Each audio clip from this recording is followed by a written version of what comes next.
guys, welcome back to my channel. Don't forget to like, subscribe and share. Pada video kita pada kali, saya akan menjelaskan tentang dua teori alur cerita game Among Us. Let's go.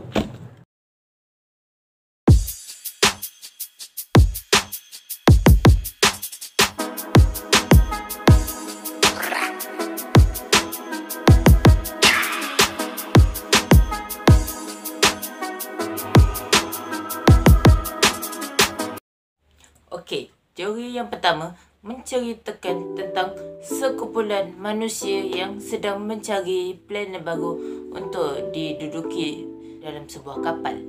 Ini disebabkan pada ketika itu bumi berada dalam keadaan yang sangat berbahaya dan tidak sama untuk diduduki. Mungkin terdapat meteor yang mempas ke bumi ataupun terjadi perang yang sangat-sangat dahsyat. Dengan terjadinya perkara-perkara yang saya sebut tadi, mereka pun berusaha untuk mencari planet yang baru untuk mereka tinggal lah, sebab yalah, planet bumi pun dah tak boleh nak kita duduk kan, so kena cari planet baru.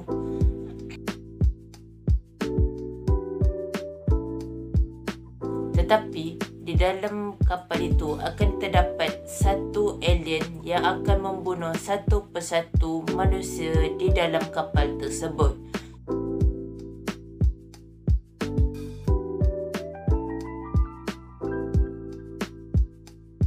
Sebab mereka tidak mahu manusia tinggal dalam planet mereka dan mengganggu ketenteraman planet mereka itu.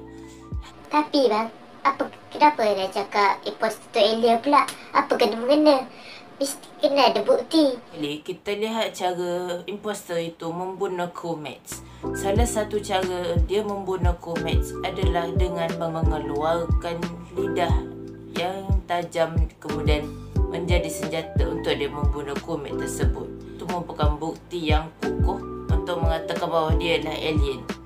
Dia juga boleh masuk di dalam van, di mana hal itu tidak dapat dilakukan oleh crewmates. Ini mungkin disebabkan alien ataupun imposter itu mempunyai keupayaan ataupun kelainan yang boleh membuatkan dia keluar masuk van. Jadi itulah bukti-buktinya.